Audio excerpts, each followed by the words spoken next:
Hey there. I got a question from someone on Nexus Mods on how to change the watercolor in the GTA Definitive Editions. I figured I'd make a video for it because, well, the way I'm going about it is a bit more complex than hopefully it will be in the future.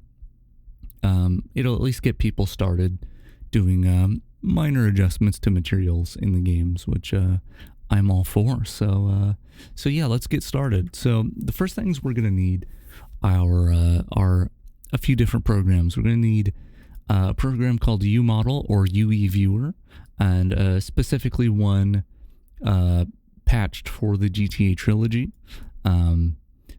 We need a program called UnrealPak to package our models, or our mods rather. We're not going to be adjusting any models. And we need some sort of hex editor. I'm using HXD. Of course, you can use any hex editor you want, but those are all linked in the description. So once you have those or your preferred versions of those, let's get started. So the first thing we're going to do is open up UModel, and that will bring us bring up a window like this. And we need to find our path to our game files. Specifically, what that wants is our pack file. So that is located in your Rockstar games, or wherever you saved your Definitive Edition games, and then the specific game you're trying to modify, Gameface, content, packs. It's worth noting here as well, because I don't have this saved in the default location, like it's not in the program files folder, I shouldn't have any problems with permissions. But if you do have problems with permissions, if you do have issues with that, try copying this into a different folder. You could even copy it here and just pointing towards that folder. But anyway, I'm going to copy this this path here and paste it there. And that should point us in the right place. I'm also going to click on Override Game Detection, click on Unreal 4, and then Unreal Engine 4.26. Everything else should be fine. I'm going to press OK. It's going to take a minute to find everything, and then we'll get a window like this that has all the files it was able to find in that pack file. So we're going to go ahead and minimize a lot of these that we don't need. And what we're looking for specifically is the material instance of the water in SanAndreas, and that is located under Game, SanAndreas, and then Environment. You don't actually need to expand the environment folder. It's in the base environment folder, so just click on that.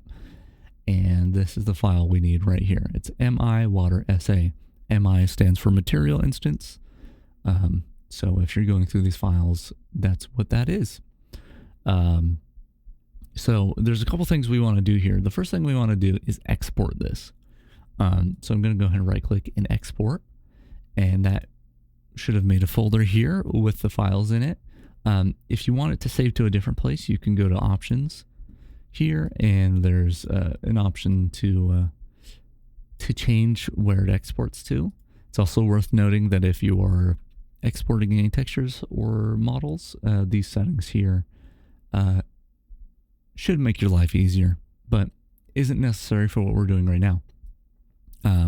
So we exported it, and what that has done is actually made some files in here that are readable to us. Like, they're easy to read, they're easy to see what the values are in them, but they aren't actually usable in terms of modding. So the other thing we need to do is save packages, and this will ask us where we want to save it. I'm going to keep it all the same. Make sure keep directory structure is checked, and press OK, and then I'll make another folder here, and that should be all we need from there. Now the next thing I'm going to do before we dig into these files is I want to get our mod directory structure correct, because the game needs to know where to place these files. And if we look in here, it's The directory is game, SanAndreas, environment, and then the files. And for whatever reason, this is actually slightly different than how we need to package it. So I'm going to go in here and I'm going to make a folder. I'm just going to call it mod for now. We are going to be changing the name of this later. It will be necessary, but for now, we'll just call it mod. And the directory structure we need is Gameface content SanAndreas environment rather than game SanAndreas environment. So you could go in here and do no folder, and then go into that folder, a new folder, and that folder, a new folder. But I'm going to do something that's a little bit easier for me. I have this option added to my windows that lets me open command windows wherever I want. So I'm going to just open this here. It'll probably be a little bit more difficult if for you to do that, because that is a thing that I added to Windows rather than it just being there. So this method may not be easier for you is what I'm trying to say. So you might just want to do the right click and folder method. But anyway, I'm going to type in mkdir here, which is make directory, and I'm going to just type out the path that I want. So Gameface content SanAndreas, and I don't know if these need to be capitalized the way they are, but I'm making sure that they are. And environment, and hopefully I spelled everything correctly, and if I press enter there, it'll make the folders for me. Once again, that's just a more complex way of just right click, new folder. Just a little easier for me. Anyway, these are where our folders are going to go. Sorry, these are where our files are going to go. So I'm going to go ahead and copy these over here. These are the saved assets, not the exported ones. These are the ones that are actually going to be usable by the game. Cool. And if we were to open these up in our Hex Editor, so I'm just going to go ahead and open our Hex Editor here, and hopefully click on the right folder. If we are opening these up in our Hex Editor, could go and adjust these to a little bit wider. You can see some words and stuff on the right here, but it's not entirely clear where the values we need to change are. Here, once again, there are you can very clearly see, okay, there's a path of some sort that it's reading from, and there's a few of these, but like, where's the color value? You could probably find the name of the color value in here somewhere. Like there's water-based color, but where's the color? Well, it's my understanding that this file has pointers to this file telling you where those values are, but I have absolutely no clue how to read that stuff. Clearly it is possible because UModel just did it for us, but I'm not sure how to do it, so I'm going to show you the way that I found to find these values fairly easily. This isn't going to work for everything, but for changing watercolor, it'll be just fine. So what we're actually going to do here is go into the UModel folder and the exported files that we had. And in SanAndreas environment, we have a mat file and a props.txt file. Both of these are just simple text files that we can open in a text editor. So I'm going to go and pop open our text editor here. This is Sublime Text. You can use Notepad or Visual Studio Code or Notepad++, WordPad even. I want to recommend WordPad, but you can open it in any text editor. Heck, you could even open it in a web browser if you wanted to. They're simple files, can be read by pretty much anything. So as you can see here, the material file actually looks pretty similar to some of the texture files we can see in here. I just saw it a minute ago. It doesn't matter. But that's not exactly what we're wanting. We want the actual color values in order to change them. So if we go to this property file, we'll see, well, the names of the properties that can be changed in this material, as well as the values associated with them. So we know that the noise speed is 0.2 and the metallic is set to 0.565. And theoretically, all these can be changed if you can find them within the UEXP file here. But the values I know that are easy to find are the two color values. And that is because the red value of both of the colors here are unique within this file. So there's only one instance of that value, which is perfect because it makes it easy to find the colors. So there are two colors associated with the material, is the base color and the crest color. The crest color is just the top of the waves. So they're just a slightly different color than the actual base watercolor. But we're going to take this value here, we're going to copy it, and we're going to hit Control F in our Hex Editor, making sure you're in the UEXP file. And actually, you know what? I missed a step. We want to make sure we're at the beginning of the file here. So whether you're clicking over here or clicking over here, these two are the same. This is just a texture representation of the hexadecimal over here. We just want to make sure that we're clicked at the very top left, which means we're at the very beginning of the file. So when we do our search and it searches forward through the file, it's not going to miss anything. So once again, that's Control F to bring this up. And we're going to find a floating point number because that's how it's stored. And we're going to paste our floating point number in here. We're going to set the search direction to forward. We could press all, but to be more thorough, we'll click on forward because we know we're at the beginning of the file, so anything has to be forward from it. And we're just going to keep it as single here. We press OK, and hey, it found a value. If we were to Control F and try again, it says, hey, we can't find that. And that's because this is the only value in here. So this theoretically, whether you're looking here or over here, this theoretically is the 4 bytes that make up our red color. And if we look over here, we get a value that's very similar but not quite the same to our red color. And I believe that's just because that's how floating points are stored. They're not going to be one-to-one exact, but it's pretty close. But to be sure, we can look at the next 4 bytes. So these are the 4 bytes, the 4 bytes that make up our red color.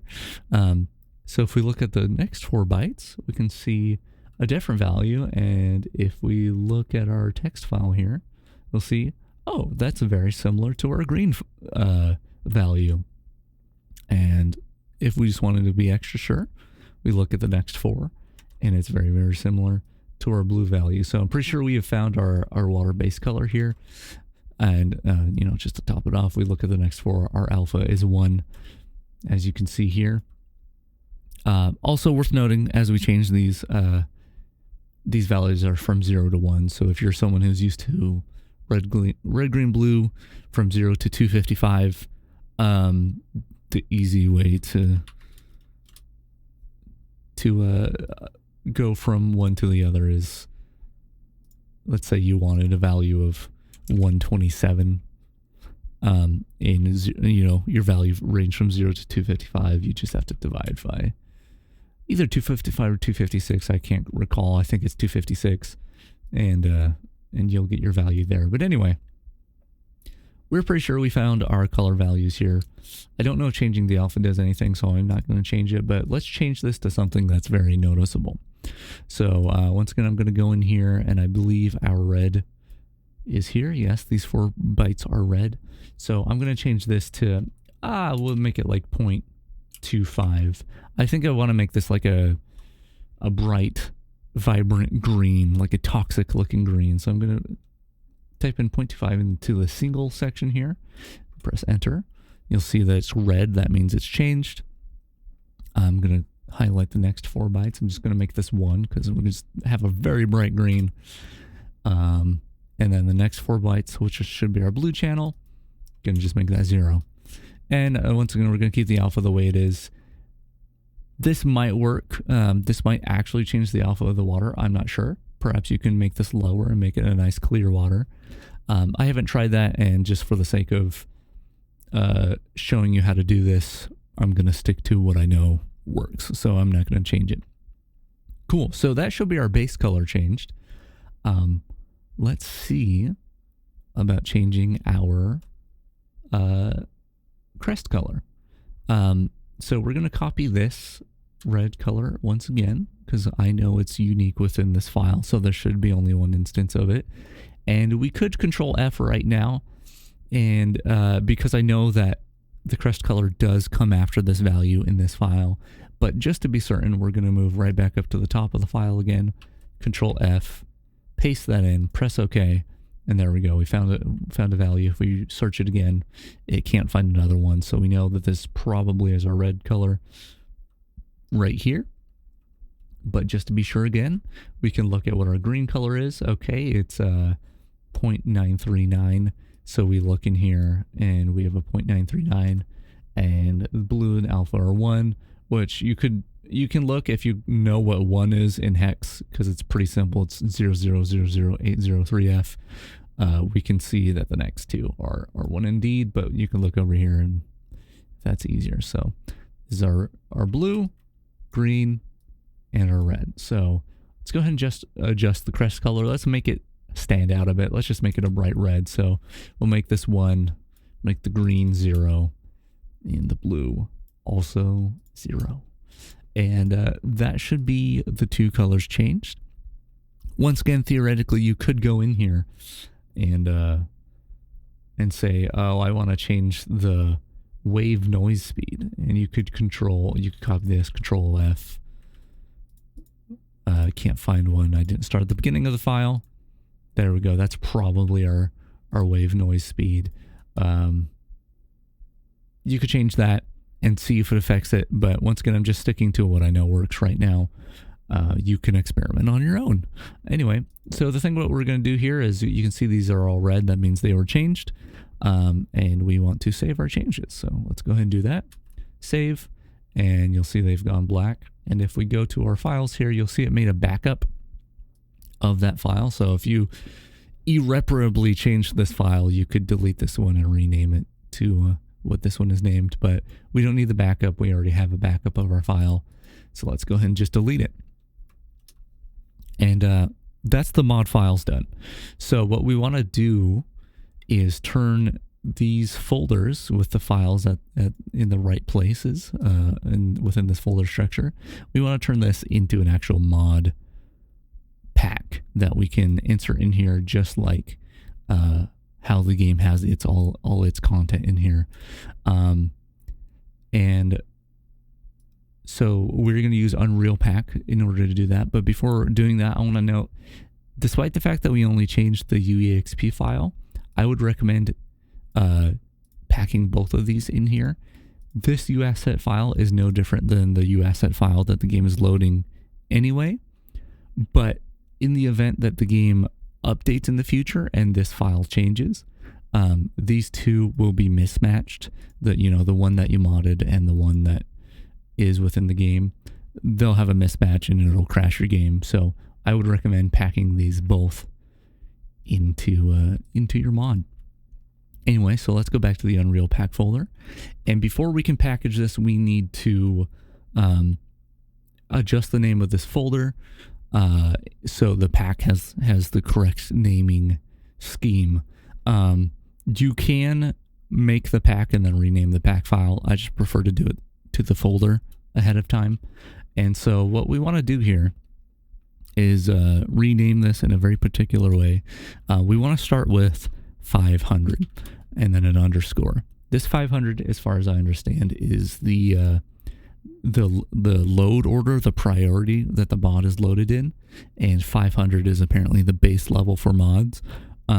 If you have a more important or a less important mod, theoretically you can change this this number and it'll change in what order it's loaded in.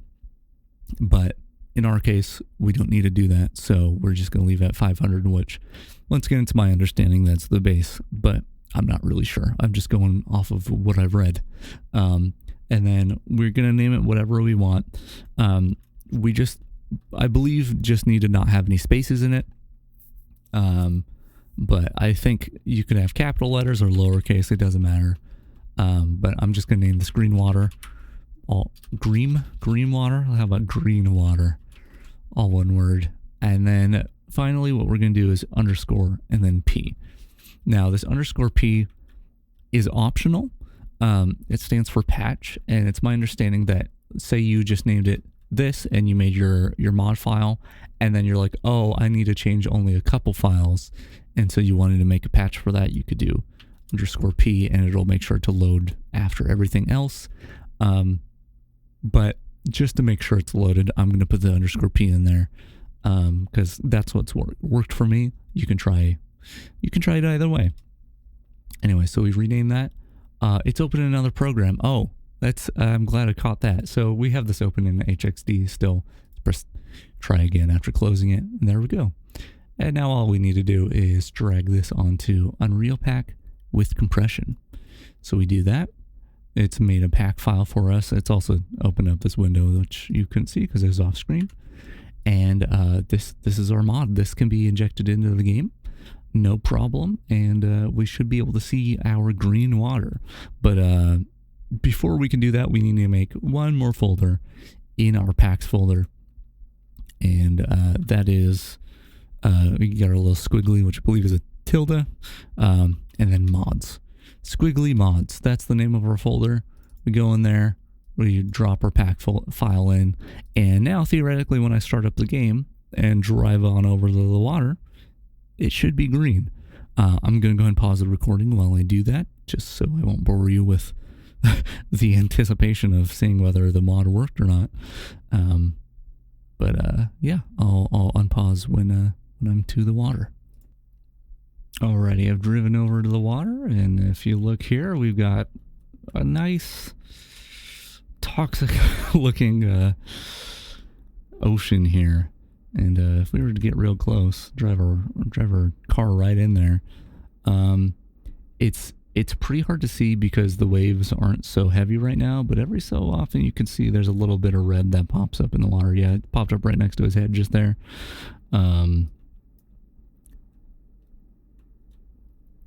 Let's see, yeah, there's only a little bit. There we go. There's a pretty pronounced red. And that's, I believe, only because the waves aren't crazy right now. If the waves were a little bit heavier, you'd see more of that red. But as you can see, through the magic of hex editing, we've turned the water green, which is fun. I don't really know why you'd want this, but hopefully this not only demonstrates how specifically to change the watercolor in SanAndreas, but how to modify some values in the materials of the game.